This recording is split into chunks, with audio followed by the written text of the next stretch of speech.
নতুন বিয়ে শাদী হওয়ার পর কিছুদিন ভালো থাকার পরেই স্বামী স্ত্রীর মধ্যে লেগে গেল দ্বন্দ্ব। স্বামীর সাথে স্ত্রী বলতেছে না, স্ত্রীর সাথে স্বামীর বলতেছে না। তাই স্ত্রী ফরফর ফরফর করে চলে যাচ্ছে বাবার বাড়ি, ফরফর ফরফর করে চলে আসতেছে স্বামীর বাড়ি।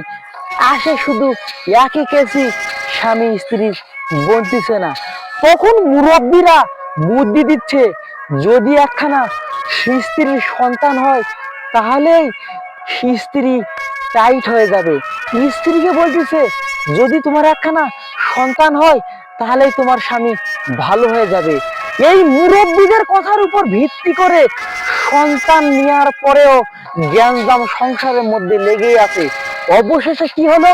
অবশেষে সন্তানটা রেখে স্বামী স্ত্রী ডিভোর্স হয়ে গেল।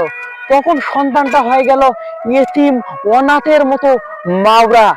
সন্তানটা পালো না মায়ের আদর ভালোবাসা, সন্তানটা পালো না বাবার আদর ভালোবাসা। তাই আপনাদেরকে বলতেছি, বিয়ে শাদীর হওয়ার পরে স্বামীর সাথে বলতেছে না আপনার কোথাও পছন্দ আছে, ভালোবাসা আছে, তাহলে আপনারা ব্যক্তি বাচ্চা কেন নিবেন? বাচ্চা নেওয়ার আগেই আপনারা দুজন দুজনের সাথে যখন বনতেইছেন একেবারে, তাহলে আপনারা দুজন দুজনকে ডিভোর্স করে চলে যান। তবুও বাচ্চা নিয়েন না। বাচ্চা নিয়ে বাচ্চাকে এতিম করিয়েন না। এতিমেরাই জানে এতিমের কষ্ট।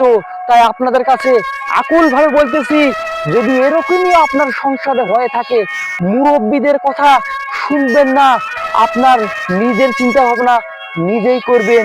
যদি যার মতনই হয় তাহলে সন্তান নেওয়ার কি দরকার আছে?